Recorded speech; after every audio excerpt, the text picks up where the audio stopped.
जय हिंद साथियों, स्वागत है आपका self study classes with Sumit Jain YouTube channel और दोस्तों ऐप में। दोस्तों बहुत सारे स्टूडेंट को ऐप डाउनलोड नहीं करते बन रहा है या फिर कर भी लिया है तो कोर्स भी नहीं देख पा रहे हैं। तो मैं आज उनको बता दूं कि ये जो सेल्फ स्टडी क्लासेस इस प्रकार से जब आप प्ले स्टोर से करते हैं तो ये आपका जो है आइकन उसमें लगा हुआ है ना। तो इस प्रकार से सेल्फ स्टडी क्लासेस आपको सर्च करना है और ऐसे आइकन में आपको ऐप मिलने वाला है। ठीक है, तो दोस्तों हम देखें कि प्ले स्टोर में आपको इस प्रकार से दिखेगा ये सेल्फ स्टडी क्लासेस। ठीक है, ये प्ले स्टोर में आपको सेल्फ स्टडी क्लासेस का ऐप दिखने वाला है। ठीक है, ये इमेज उसमें डली है, ये आइकन, ये लोगो उसमें डला है। ठीक है, अब दोस्तों इसको इंस्टॉल करना है, यहां से आप इंस्टॉल करेंगे। ठीक है, अब इंस्टॉल करेंगे तो वहां पर आपको नंबर मांगेगा, जीमेल नंबर मांगेगा, तो आपको ओटीपी आएगा, तो आप रजिस्टर करके आगे बढ़ेंगे। ठीक दोस्तों, आज हम पढ़ने वाले हैं वाक्य विचार के बारे में और आपने हमें महान कर दिया यह कैसा वाक्य है। आपसे बनता होगा कि वाक्य जो होते हैं, वाक्य कितने प्रकार के होते हैं। वाक्य से एक क्वेश्चन आपका अवश्य बन जाता है ना। तब यहां पर आपको बताना है, जल्दी से सभी लोग बताएंगे कि आपने हमें महान कर दिया ये कैसा वाक्य होगा। आज्ञार्थक, विस्मयादि बोधक, निषेधार्थक या फिर इच्छा बोधक, किस प्रकार का वाक्य होगा। ये चार विकल्प है अंकुर जी। आपने हमें महान कर दिया यह कैसा वाक्य है, ये कैसा वाक्य हो जाएगा। आपने हमें महान कर दिया, यहां पर चार विकल्प हैं और चार में से आपका यहां पर बिल्कुल सही आंसर होगा। क्या होगा दोस्तों, आपने हमें महान कर दिया, तो ये क्या होगा।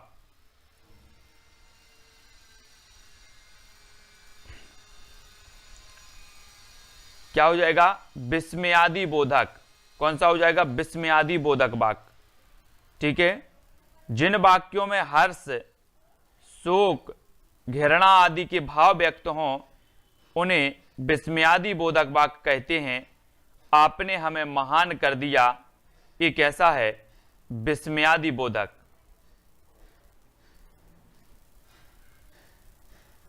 ठीक है, अगला क्वेश्चन आपको बताना है अर्थ की दृष्टि से वाक्य के कितने भेद होते हैं। अर्थ की दृष्टि से वाक्य के कितने भेद होते हैं।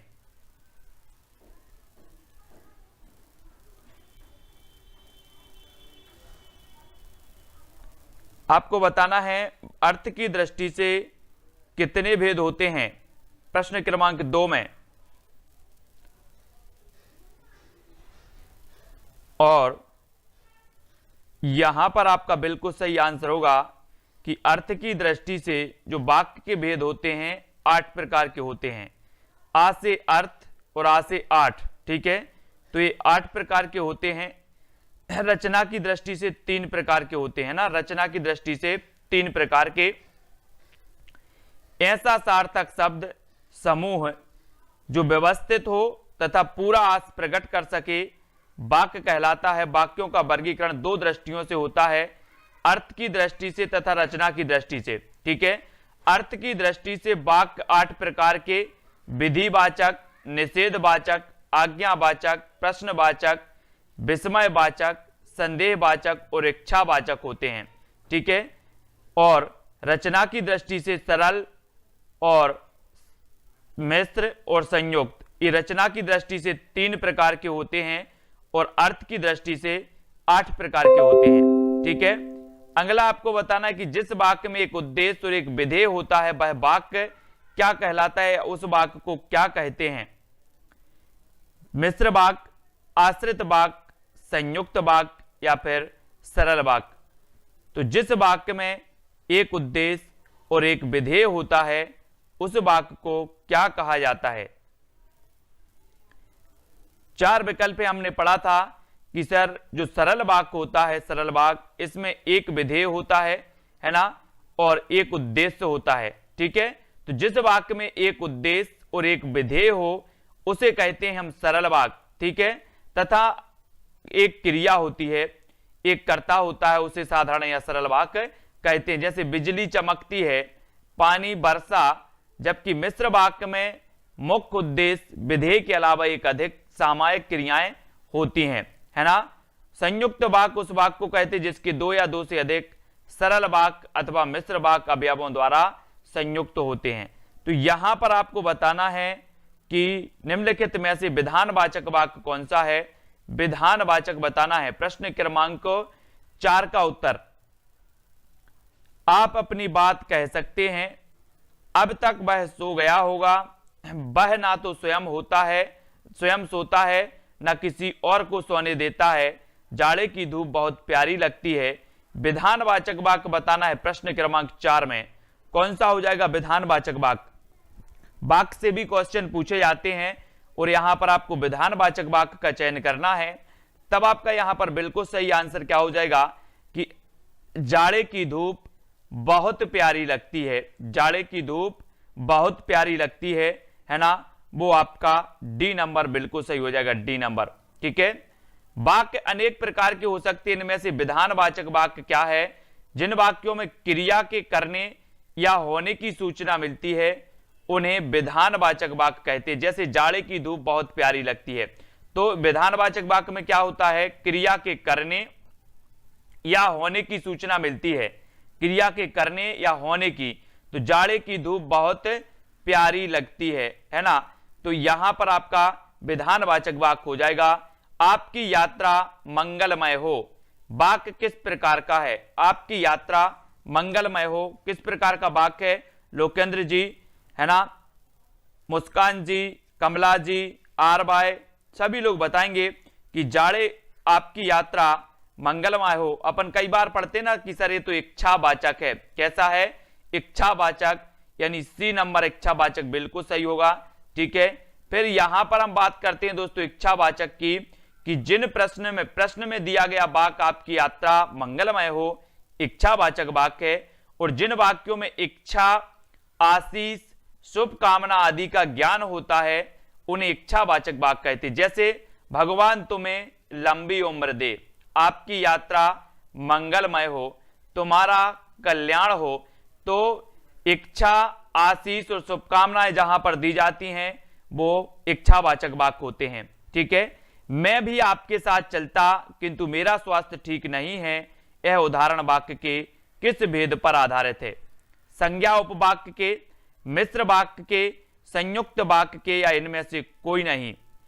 मैं भी आपके साथ चलता किंतु मेरा स्वास्थ्य ठीक नहीं है, तो यहां पर बताना है कि ये किस प्रकार का आपका वाक्य हो जाएगा।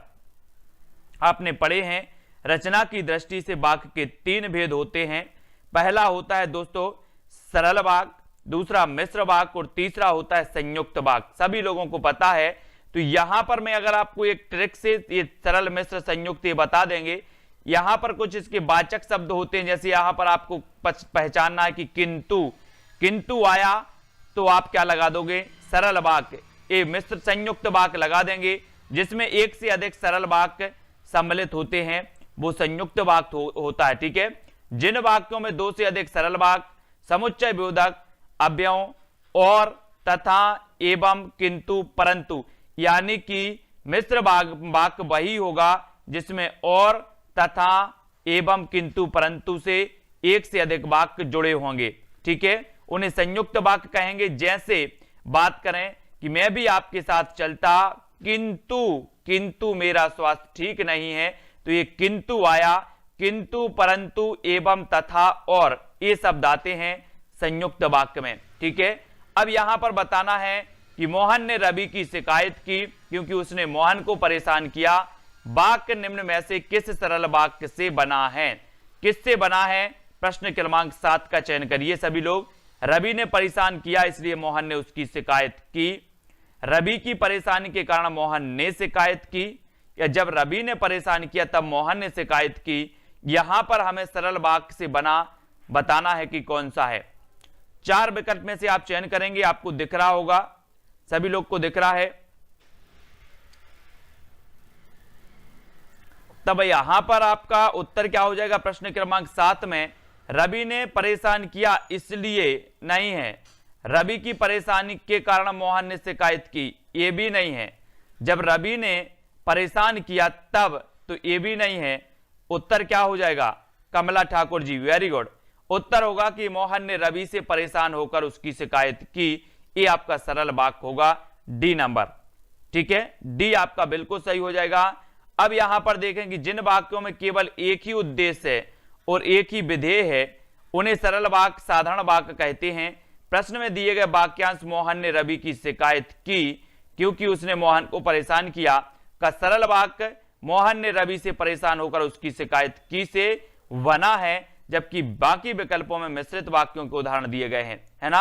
अब यहां पर राम पढ़ता है वाक्य कैसा है, राम पढ़ता है एक उद्देश्य और एक विधेय है, तो कौन सा हो जाएगा, सरल होगा कि मिश्र होगा, तो आपको बताना है दोस्तों। सभी लोग लाइक कर देना कि राम पढ़ता है बोले सर एक उद्देश्य और एक विधेय हो, वहां पर आपका हो जाता है कौन सा वाक्य, सरल वाक्य। सरल यानी एक नंबर, राम पढ़ता है यह एक सरल वाक्य है। राम क्या है, कर्ता, और पढ़ता क्या है, क्रिया, ठीक है। तो और ये चीज आपको याद रखनी है ना। मिश्र वाक्य पहचानिए, मिश्र वाक्य कौन सा मिश्र वाक्य है, प्रश्न क्रमांक 9 में अनिकेत जी, लप सोनी, कविता जी। तो यहां पर प्रश्न क्रमांक 9 में मिश्र वाक्य पहचानना है। अच्छे लड़के परिश्रमी होते हैं, उसने कहा मैं निर्दोष हूं, लोकप्रिय कवि का सम्मान सभी करते हैं, या फिर परिश्रमी छात्र अवश्य सफल होंगे। तो 9 का आंसर आपको चयन करना है और 9 का आपका बिल्कुल सही होगा कि उसने कहा मैं निर्दोष हूं, उसने कहा मैं निर्दोष हूं। यहां पर आपका कौन सा हो जाएगा दोस्तों, बी नंबर। बी नंबर जो है वो बिल्कुल सही होगा, उसने कहा मैं निर्दोष हूं। ये मिश्र वाक्य है। जिन वाक्यों में एक मुख्य या प्रधान वाक्य हो, अन्य आश्रित उपवाक्यों ने मिश्रित वाक्य कहते हैं, है ना। इनमें एक मुख्य उद्देश्य और मुख्य विधेय के अलावा एक से अधिक समापिका क्रियाएं भी होती हैं। उपरोक्त वाक्य मिश्रित का मिश्र वाक्य है, यानी कि उसने कहा मैं निर्दोष हूं, मैं निर्दोष हूं, है ना, उसने कहा, ठीक है। तो एक से अधिक वाक्य जहां पर जुड़े रहते हैं वहां पर आपका क्या हो जाता है दोस्तों, मिश्र वाक्य हो जाता है, ठीक है। यहां पर हम देखते हैं अगला जो है, अरे मुझे तो ऐसी उम्मीद नहीं थी, अर्थ की दृष्टि से कौन सा वाक्य है। अरे मुझे तो ऐसी उम्मीद नहीं थी, अर्थ की दृष्टि से वाक्य क्या है, संदेहवाचक, संकेतवाचक, विस्मयवाचक या फिर प्रश्नवाचक। तो कौन सा हो जाएगा, अरे मुझे तो ऐसी उम्मीद नहीं थी, अर्थ की दृष्टि से ये जो उत्तर हो जाएगा। अर्थ की दृष्टि से वाक्य 8 प्रकार के होते हैं और यहां पर हो जाएगा आपका कौन सा, विस्मय सूचक। विस्मय सूचक उपरोक्त वाक्य अर्थ की दृष्टि से विस्मय वाचक वाक्य है। जिन वाक्यों से आश्चर्य, घृणा, क्रोध, शोक, है ना, आदि भावों की अभिव्यक्ति होती है उन्हें विस्मय सूचक कहते हैं। यहां पर अरे मुझे तो ऐसी उम्मीद नहीं थी, मतलब यहां पर क्या हो गया, आश्चर्य हो गया कि आश्चर्य का काम, तो आश्चर्य के भाव हो रहे हैं या फिर घृणा के भाव, क्रोध के भाव या शोक के भाव। इस प्रकार से अगर भाव आते हैं वाक्य में तो वहां पर आपका विस्मय सूचक हो जाता है, विस्मयवाचक वाक्य हो जाता है, ठीक है। फिर नेक्स्ट आपको बताना है कि कमल मोहन के लिए गेंद लाता है, वाक्य में प्रयुक्त कारक कौन सा है, प्रयुक्त कारक बताना है। प्रश्न क्रमांक 11 में मोहन के लिए गेंद लाना, तो उत्तर आपका क्या होगा, कमल मोहन के लिए गेंद लाता है, वाक्य में प्रयुक्त कारक कौन सा हो जाएगा, कारक बताना है। तो हमने पढ़ा है ना, क्या पढ़ा है कि जो के लिए है, के लिए ये क्या है, कारक है, यानी बी नंबर, ठीक है, बी नंबर जी है, बिल्कुल सही है। वाक्य में प्रयुक्त कारक के लिए है, जिसके लिए क्रिया की जाती है अथवा जिसे कोई वस्तु दी जाती है, वहां संप्रदान कारक होता है, संप्रदान कारक होता है। इसका विभक्ति चिन्ह क्या है, के लिए, ठीक है, के लिए। अरे आप भी हैं, वाक्य को अर्थानुसार पहचानिए। अरे आप भी हैं संदेहार्थक है, संकेतार्थक है, विस्मय बोधक है या फिर प्रश्नार्थक वाक्य है। कौन सा वाक्य यहां पर हो जाएगा, पूजा जी कौन सा वाक्य है, अंजू शास्त्री। अरे आप भी हैं, वाक्य को अर्थानुसार पहचानना था, तो यहां पर आपका बिल्कुल सही आंसर होगा कौन सा, विस्मय बोधक, है ना। अरे आप भी हैं विस्मय बोधक वाक्य है। जिन वाक्यों से आश्चर्य, घृणा, क्रोध, शोक आदि भावों की अभिव्यक्ति हो वो विस्मय सूचक वाक्य होते हैं। एक क्वेश्चन भी पूछा जाता है ना।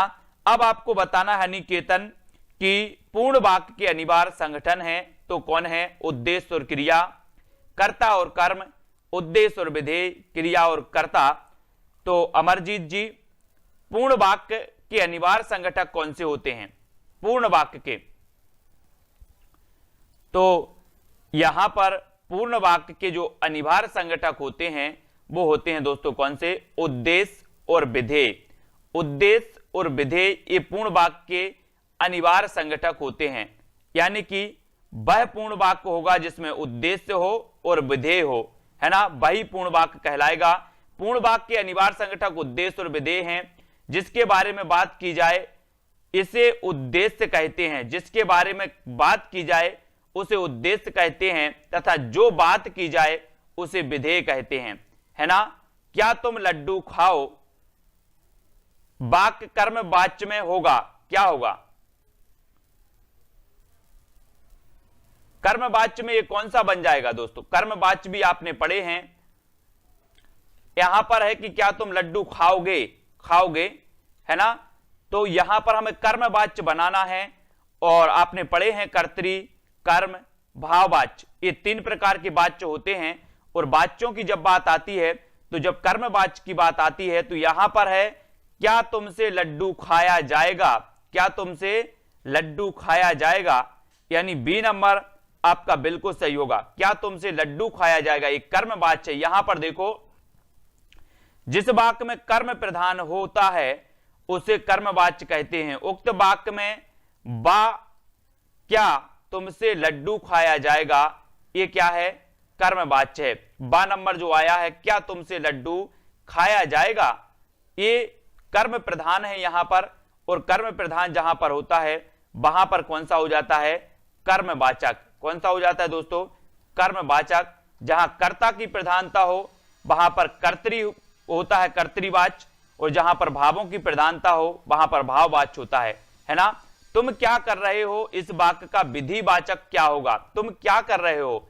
अधिकांश लोग पूछते हैं, आप जब भी बात करते हैं फोन में करते हैं या कहीं पर अपन बोलते हैं ना तुम क्या कर रहे हो, है ना। तो ये आपको विधिवाचक वाक्य इसका कौन सा होगा ये भी आपको बताना है।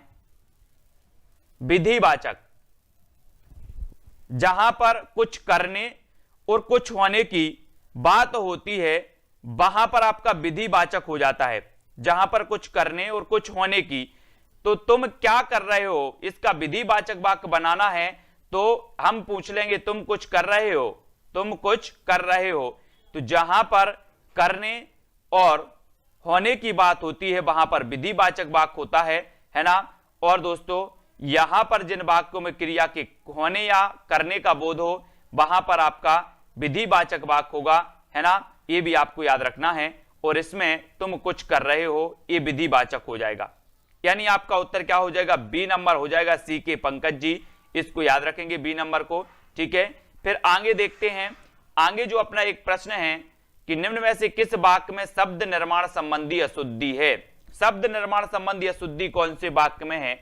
वे एक लब्ध प्रतिष्ठित व्यक्ति हैं, उनकी आपस में घनिष्ठ मित्रता थी, भारत में कई प्रादेशिक भाषाएं हैं, लड़के खेल रहे हैं। अब आपको बताना है दोस्तों यहां पर कि वाक्य में शब्द निर्माण संबंधी जो अशुद्धि है वो कौन सी है? हमें चयन करना है यहां पर। और बालसुधा जी, सोनम पांडे जी, जो उत्तर इसका सही हो जाएगा 16 का वो हो जाएगा 1 नंबर। कौन सा है? शब्द निर्माण संबंधी अशुद्धि एक वाक्य में है, वे एक लब्ध प्रतिष्ठित व्यक्ति हैं। 1 नंबर आपका बिल्कुल सही हो जाएगा, ए नंबर। धर्मेंद्र जी, ठीक है। अंकुर जी, ए नंबर सही है। उनकी आपस में घनिष्ठ मित्रता है, सही है। भारत में कई प्रादेशिक भाषाएं हैं, लड़के खेले, तो ए नंबर आपका बिल्कुल सही हो जाएगा। हे भगवान मेरी रक्षा कीजिए, हे भगवान मेरी रक्षा कीजिए वाक्य में कारक पहचानिए, संबंध कारक, संप्रदान कारक, संबोधन या फिर कर्म कारक, ये बताना है हमें। हे भगवान मेरी रक्षा कीजिए, इसमें जो वाक्य है वो कौन सा है? हम बोलते ना कि वो है संबोधन। हम क्या कर रहे हैं? संबोधन कर रहे हैं, यानी सी नंबर आपका बिल्कुल सही होगा। संबोधन कारक जिसमें किसी को बुलाने अथवा सचेत करने का भाव प्रकट होता है उसे संबोधन कारक कहते हैं, है ना। ये आपको याद रख लेना। और ये संबोधन चिन्ह आपको इस प्रकार से लगा जाता है, हे भगवान मेरी रक्षा करना, है ना। तो संबोधन कारक हो जाएगा ओह मेरा सिर फटा जा रहा है, ओह मेरा सिर फटा जा रहा है। वाक्य को अर्थ की दृष्टि से पहचानना है तो कौन सा हो जाएगा? ओह मेरा सिर फटा जा रहा है, यहां पर वाक्य कौन सा होगा? और 18 का बिल्कुल सही बताया है कि यहां पर हो जाएगा विस्मयवाचक, है ना। उपरोक्त वाक्य अर्थ की दृष्टि से विस्मयवाचक वाक्य है। जिन वाक्यों में आश्चर्य, घृणा, क्रोध, शोक आदि के भाव अभिव्यक्त हों उसमें विस्मयवाचक वाक्य होता है, ठीक है। भगवान करे तुम जल्दी अच्छे हो जाओ, उदाहरण कैसा है? विधिवाचक है, संकेत है, इच्छा से आप बोल रहे हो या विस्मयवाचक है? भगवान करे तुम जल्दी ठीक हो जाओ, किसी के प्रेशर में तो नहीं बोल रहे, बोले सर किसी के प्रेशर में नहीं बोल रहे, हम अपनी इच्छा से बोल रहे हैं कि भगवान करे तुम जल्दी ठीक हो जाओ। तो इच्छा से बोल रहे तो इच्छावाचक वाक्य होगा। क्या होगा? इच्छावाचक वाक्य। वाक्य शब्दों का वह समूह है जिसके बोलने से पूरा का पूरा अर्थ स्पष्ट हो जाता है। और वाक्य अनेक प्रकार के होते हैं दोस्तों, है ना। आपको पता है अर्थ के आधार पर वाक्य 8 प्रकार के, रचना के आधार पर वाक्य 3 प्रकार के। मैंने आपको कई बार बताया है कि आ अर्थ में जब हम अर्थ लिखते हैं तो यहां पर आ आता है पहले, आ से अर्थ और आ से 8 भी लिखो तो 8, तो अर्थ के आधार पर 8। और जब हम रचना लिखते हैं, ये प्रश्न भी कई बार पूछा गया, तो रचना में 3 वर्ण आते हैं, 3 वर्ण आते हैं। तो रचना की दृष्टि से 3 प्रकार के, अर्थ की दृष्टि से 8 प्रकार के, रचना की दृष्टि से 3 प्रकार के। उसका मुख चंद्रमा के समान सुंदर है। इस वाक्य में साधारण धर्म कौन सा है? तो आपने चयन भी कर लिया है कि साधारण जो धर्म है वो है दोस्तों चंद्रमा। साधारण धर्म क्या है? चंद्रमा। उसका मुख चंद्रमा के समान है, समान सुंदर है। इस वाक्य में जो साधारण धर्म है, धर्म वो क्या है? चंद्रमा है, क्योंकि चंद्रमा के समान सुंदर है। तो साधारण धर्म जो है वो क्या है? चंद्रमा, ठीक है। ये चीज आपको याद रख लेनी। उन्होंने राह में कांटे बिखेर दिए और स्वयं कुंज की ओट में छिप गए। वाक्य का कौन सा प्रकार है? वाक्य का प्रकार चयन करना हमें 21 में। सभी लोग लाइक जरूर कर देंगे। रात में 11 बजे भी अपनी जीके की क्लास होती है, वो भी जरूर अटेंड करें, है ना। और दोस्तों 4 बजे नेक्स्ट क्लास विज्ञान की होगी और करंट अफेयर्स का वीडियो भी सुबह आ रहा है, उनको भी देखें। 7 बजे एक एमपी जीके का ओल्ड वीडियो भी आता है, वो भी जरूर देखें, उससे भी आपका रिवीजन होगा। उन्होंने राह में कांटे बिखेर दिए और स्वयं कुंज की ओट में छिप गए।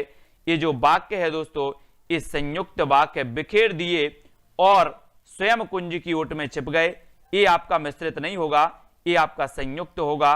संयुक्त यानी कि सी नंबर इसका सही हो जाएगा। अधिकांश लोगों ने डी बता दिया, ये डी नहीं है दोस्तों, ये सी है 21 का।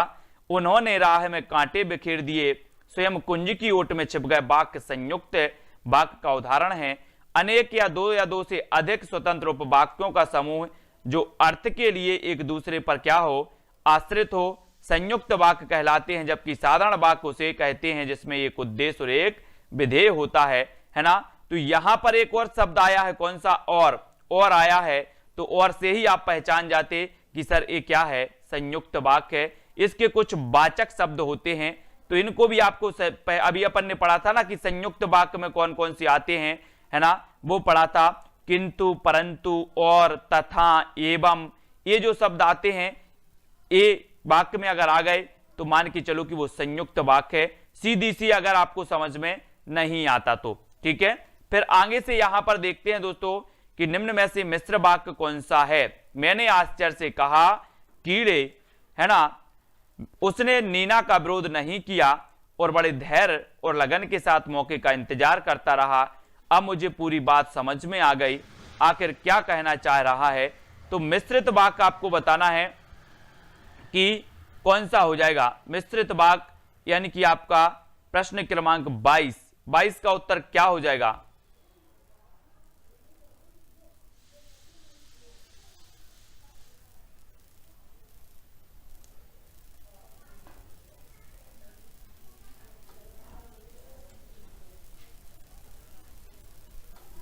और यहां पर जो है दोस्तों वो क्या है, यहां पर आपका जो है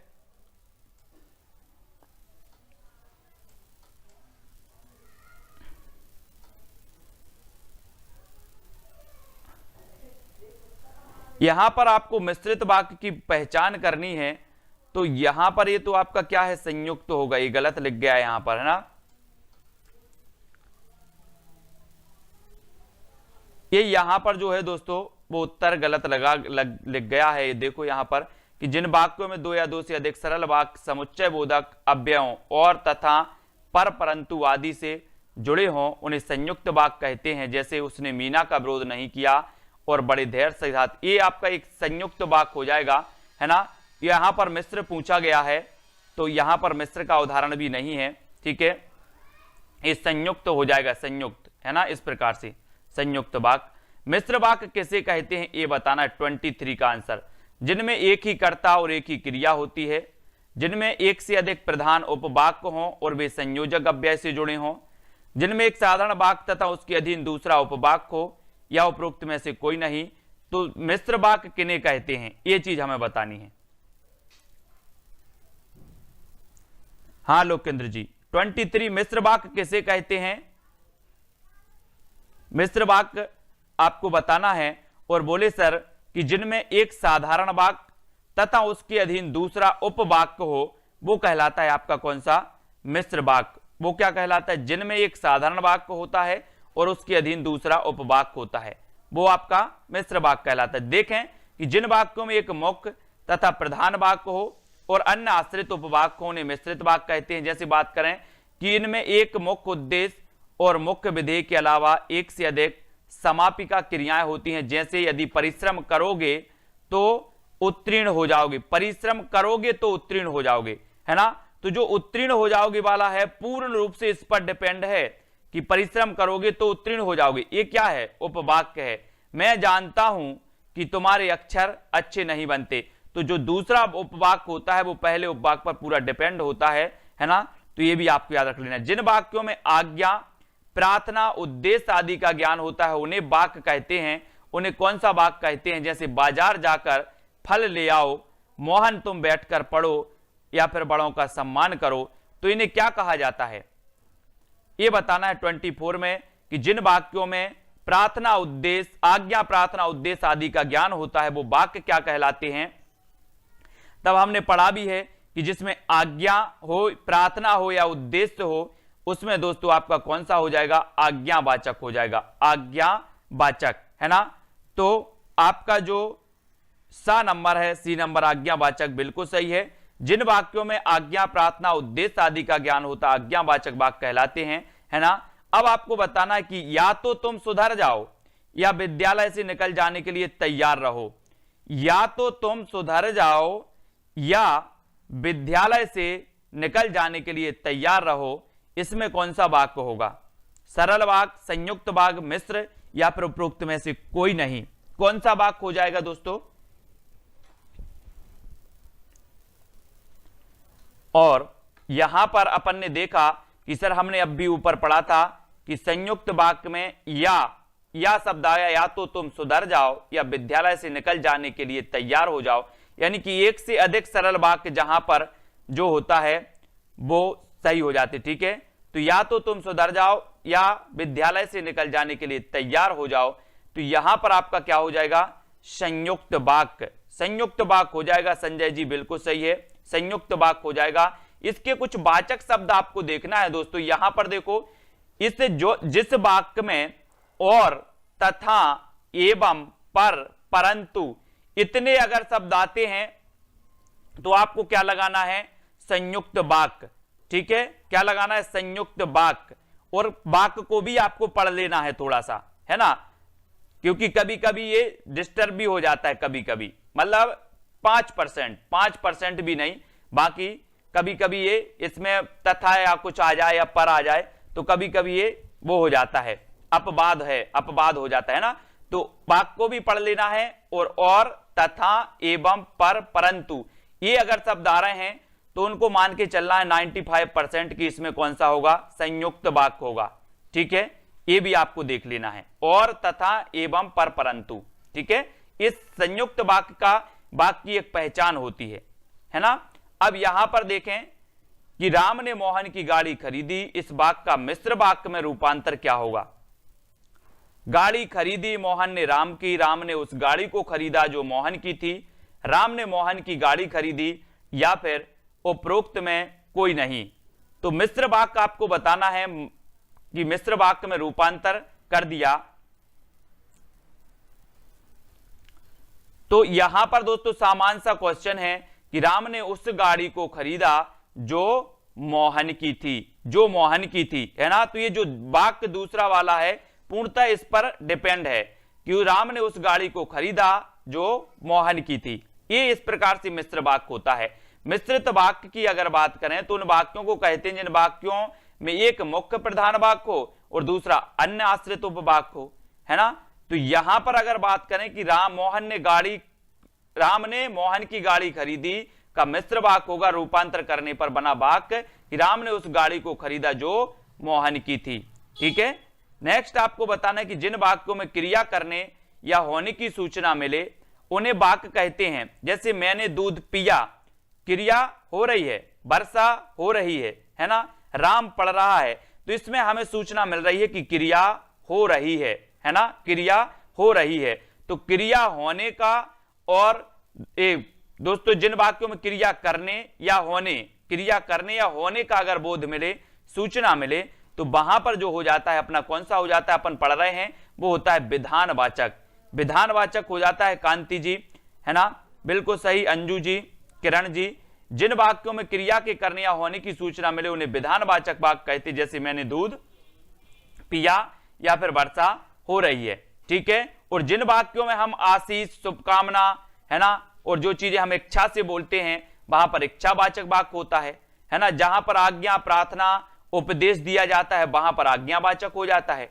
फिर 28 का आपको चयन करना है कि निम्नलिखित वाक्यों के लिए नीचे दिए गए विकल्पों में से वाक्य के प्रकार को चिन्हित करना है। ईश्वर करे तुम्हारा जीवन सुखमय हो। अब आप इच्छा से बोल रहे हो कि किसी के प्रेशर में बोल रहे हैं? बोले सर किसी के प्रेशर में नहीं बोल रहे, अंदर से आवाज निकली है कि ईश्वर करे आपका जीवन सुखमय हो। अब सुखमय हो तो ये कैसा हो जाएगा, इच्छावाचक होगा, है ना। सी नंबर सही हो जाएगा। निम्नलिखित वाक्य के लिए उसके लिए नीचे दिए गए विकल्पों में से वाक्य के प्रकार को चिन्हित करना है। अगले महीना तक परीक्षा फल आने की संभावना है। तो ये आपका कौन सा वाक्य हो जाएगा दोस्तों, यानी कि आपका 29 का प्रश्न है। 29 में आपको बताना है कि अगले महीने तक परीक्षा फल आने की संभावना है। तो इसमें कौन सा वाक्य हो जाएगा, संदेहवाचक, विधिवाचक, संकेतवाचक या फिर इच्छावाचक। अब यहां पर संभावना है तो अभी क्या है, संदेह है ना, संदेह है, तो आपका उत्तर होगा संदेहवाचक। अगले महीने तक परीक्षा फल आने की संभावना है, पक्का नहीं है, पक्का नहीं है। संकेत नहीं लगाना कि ये संकेत दे दिए गए, ये संदेह है, आने की संभावना है, पक्का नहीं है। ठीक है, तो याद रख लेना, संदेहवाचक जिस वाक्य से किसी बात का संदेह प्रकट हो रहा है वे संदेहवाचक वाक्य कहलाते हैं। अगले महीना तक परीक्षा फल आने की संभावना है, जबकि जिस वाक्य में किसी बात के होने का बोध हो, विधिवाचक। जिस वाक्य में एक दूसरे की संभावना पर निर्भर हो वे संकेतवाचक, है ना, वाक्य कहलाते। जिस वाक्य से किसी प्रकार की इच्छा, शुभकामनाएं हो वहां पर इच्छावाचक वाक्य होता है। तो संकेतवाचक और संदेहवाचक में भी क्या नहीं होना, मिस्टेक नहीं करना है ना। संकेतवाचक की यहां पर परिभाषा क्या दी है कि जिस वाक्य में एक वाक्य दूसरे की संभावना पर निर्भर हो वे संकेतवाचक वाक्य कहलाते हैं। ठीक है, ऐसे संकेतवाचक कौन से होते हैं कि तुम पढ़ते तो पास हो जाते, तुम पढ़ते तो पास हो जाते, ये संकेतवाचक है। ये संकेत किया गया है कि तुमने पढ़ा नहीं है तो पास कैसे हो जाओगे, तुम पढ़ते तो पास हो जाते, ये संकेत हो जाएगा। लेकिन यहां पर संभावना तो ये संदेह होगा।